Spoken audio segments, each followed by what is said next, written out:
On my birthday, my grandpa stopped by to see me. "Did you enjoy the vehicle I mailed you last year?" he inquired. I responded, "What vehicle?" I hadn't gotten a thing.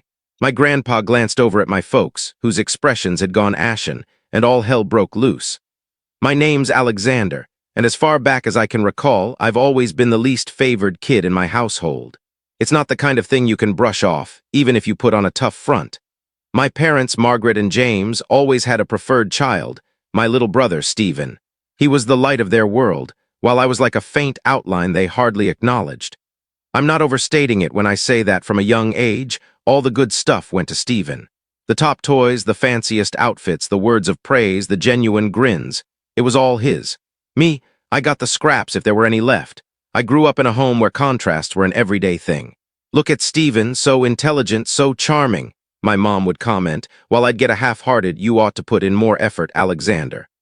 My dad wasn't any different. He was constantly busy complimenting Stephen for the smallest things, from a so-so sketch to a decent score in class. Meanwhile, I could earn straight A's or take first place in a school event, and all I'd hear was a flat, "Good job." But don't get too comfortable. It felt like my presence was a burden to them. Still, I wasn't the type to quit. When I graduated high school, my parents made it obvious there was no cash for me to attend college. "We can't cover it all, Alexander. Stephen requires extra help. He has a promising path ahead," my mom once stated with that icy stare she saved just for me. So at 18, I began employment at a retail center. It was a basic role, no prior skills needed. I worked in an apparel shop, folding tees, arranging displays, and greeting shoppers with a smile even when I was wiped out. The wages weren't impressive, but they covered essentials, groceries, some attire, and the rare hangout with buddies.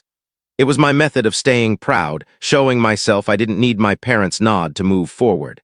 In the meantime, Stephen didn't hold a job. He didn't even attempt one. My parents excused it by claiming he was discovering his direction or that he was too youthful to stress over that. At 20, all he did was lounge around the house gaming or hanging with pals, always flush with cash that magically appeared. Me, I'd drag myself home beat from the shift, my palms rough with blisters and my mind buzzing with concerns, just to face the snide remarks from my kin. "I can't figure how you're stuck in that dead-end gig, Alexander," Stephen would sneer with a smirk while slipping into a fresh coat my parents had purchased for him. "You should set your sights higher, right?" My mom would agree with a bob of her head, and my dad wouldn't bother glancing up from his paper. It was like my hard work meant zilch to them. What really kept our household going wasn't my parents' income, since truthfully they weren't employed either. A few years back, they both got laid off.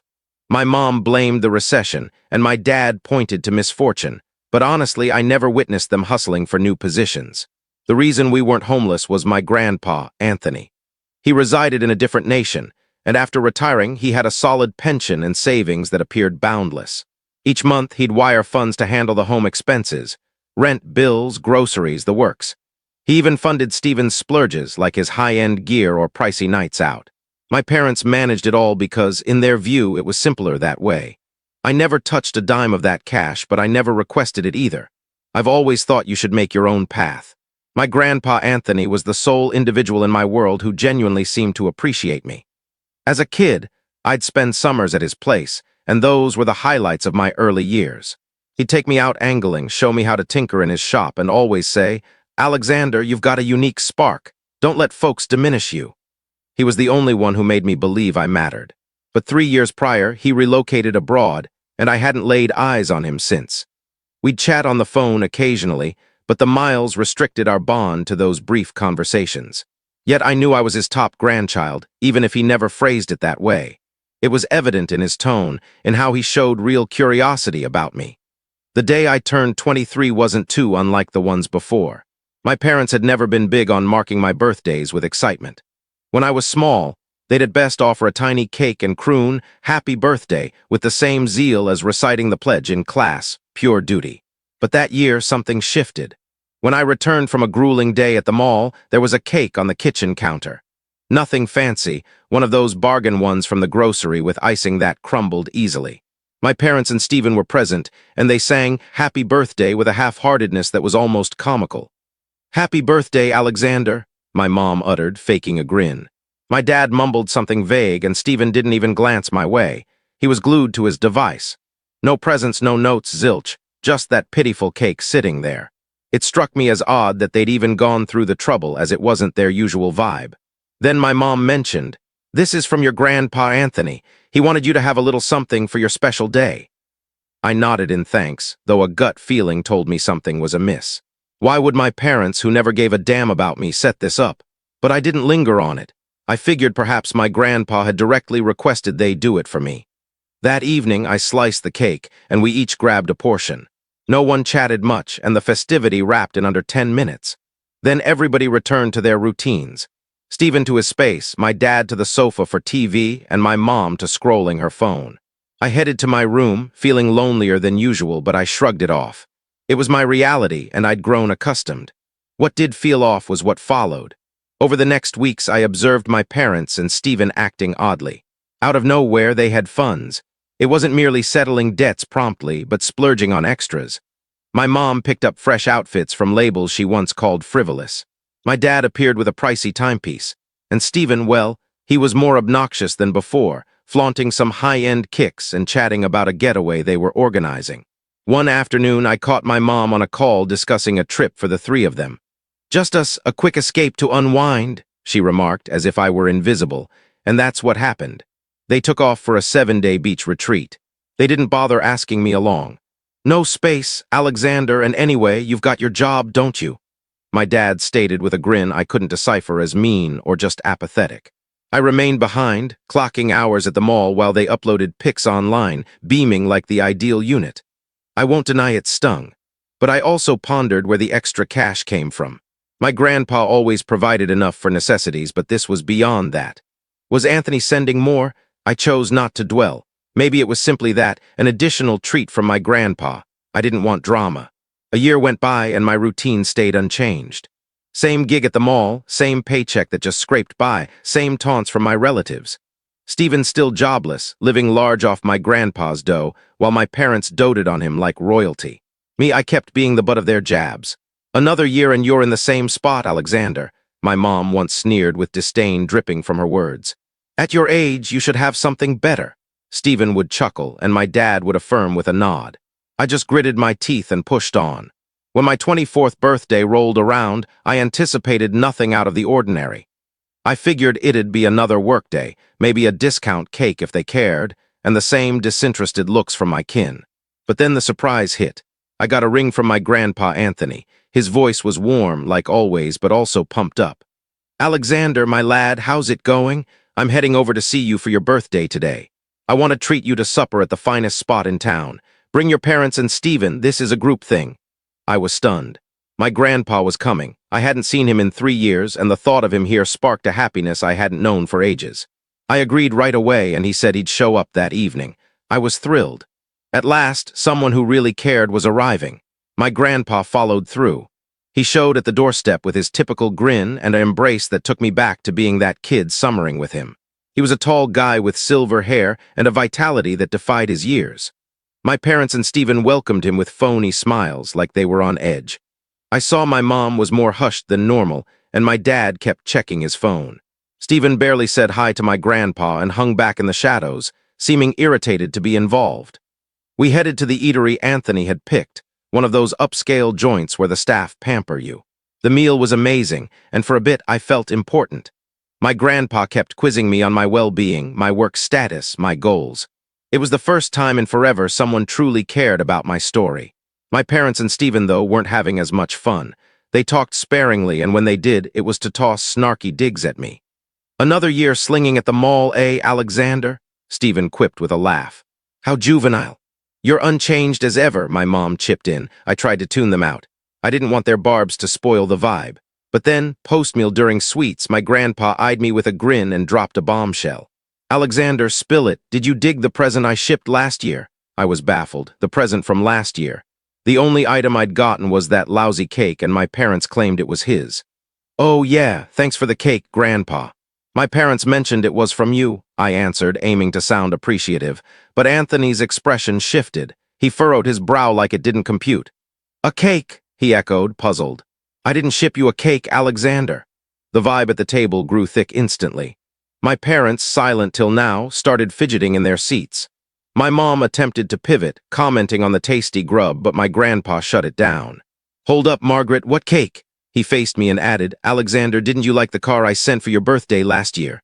I felt like time froze. A car? What car? I stared at my grandpa, totally thrown. What car? I never got any car, Grandpa. Just the cake my parents said came from you. Right then, I watched my mom's face drain of color, and my dad let his utensil clatter onto his dish. Stephen, ever the talker, went mute, eyes on the ground. Anthony pivoted slowly to my parents, his look blending bewilderment and rage. What's happening here? He demanded in a tone that chilled me. I handed you a car for Alexander, a sporty model, as his birthday gift. Where's that car? My parents started fumbling.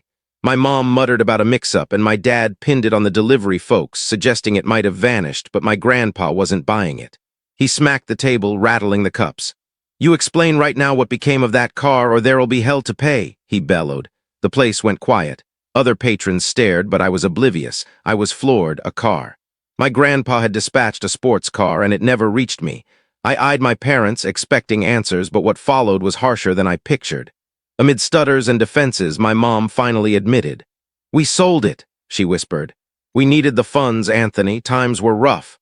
My dad jumped in, defending. It was for the family's sake. We couldn't keep up with such a costly ride, and Stephen had needs. That's when I snapped. Stephen had needs, I yelled, unable to hold back. And me, I don't count. Why's it always him? My grandpa stayed quiet briefly, just glaring at them with an anger I'd never witnessed. Then he spoke, his words cutting deep. I can't fathom you breaking my faith. I provided that car for Alexander, my grandson, the one who's always busted his butt, the one who never demands a thing, and you flipped it to blow on outfits, vacations, stuff for Stephen. Really, my parents attempted apologies, vowing it wouldn't repeat, that it was an error. Stephen, for once, appeared frightened, but my grandpa tuned them out. Not another penny, he declared, rising from the seat. It's done. Foot this tab yourselves. Then he turned to me and said, Alexander, we're out. We exited the spot, and my grandpa drove me in his ride. On the way, he laid out the full story. For years, he'd been transferring cash for me, not solely the household. He wired it to my parents, trusting them, but now he saw they'd pocketed it all. The sports car wasn't a loan. He'd sent funds for my education, for items to boost me, but my parents had squandered it on themselves and Stephen.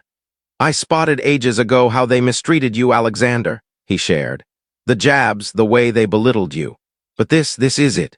I was stunned, not only over the car, but all my grandpa had attempted for me. I felt stabbed in the back, yet also unburdened. At last, someone recognized the facts. Then Anthony eyed me and offered, You won't stick around with them, join me. I live in a place with chances. I'll aid you in restarting. I didn't hesitate, I agreed. 7 days later, I was airborne with my grandpa, bound for a fresh start. Upon reaching his pad, I was amazed. It was a massive home with a garage packed with sporty vehicles. Choose one, he grinned.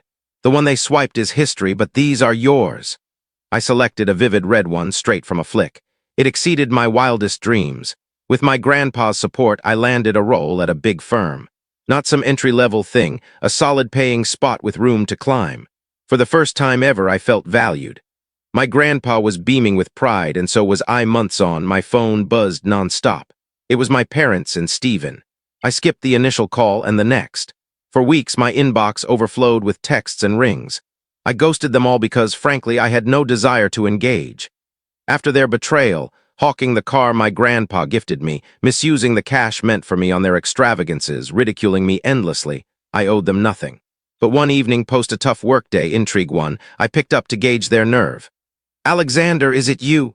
My mom asked from the line. Her voice quivered, almost foreign.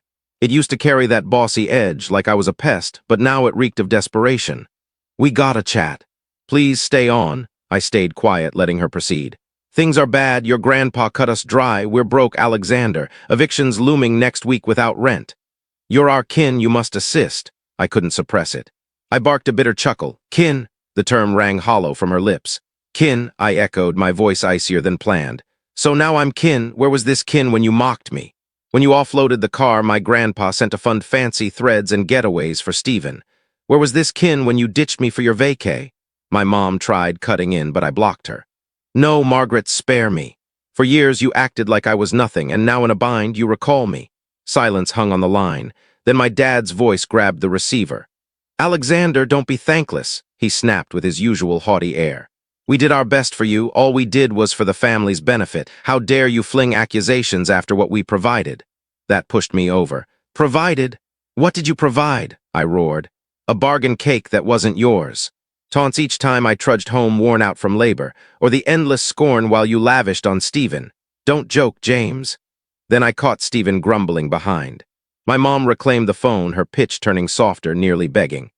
Alexander, please, we're in dire straits. Stephen's job hunting, but it's tough. We've got zilch and your grandpa ignores us. You've got a solid gig now. We heard you're at a top company. Just some aid, please. We're your kin. The word kin again. Each utterance stirred fury and revulsion in me. You know what? I retorted, curbing the yell. If you need aid, hit up Stephen. He was the golden child, yeah? The one who got it all. Let him bail you now. I disconnected without pause. My pulse raced, but it wasn't pure anger. It was a sort of liberation, like I'd finally voiced the pent-up stuff from years. Weeks later, my grandpa informed me they'd been kicked out. They were in a tiny spot, scraping by. Stephen, who'd never labored a day, now had to hustle. My parents, ever the smug ones, were in squalor. Me, I was liberated. I had a great job, an awesome car, and above all, someone who trusted in me. My grandpa Anthony offered the shot my parents never intended, and for the first time I felt serene.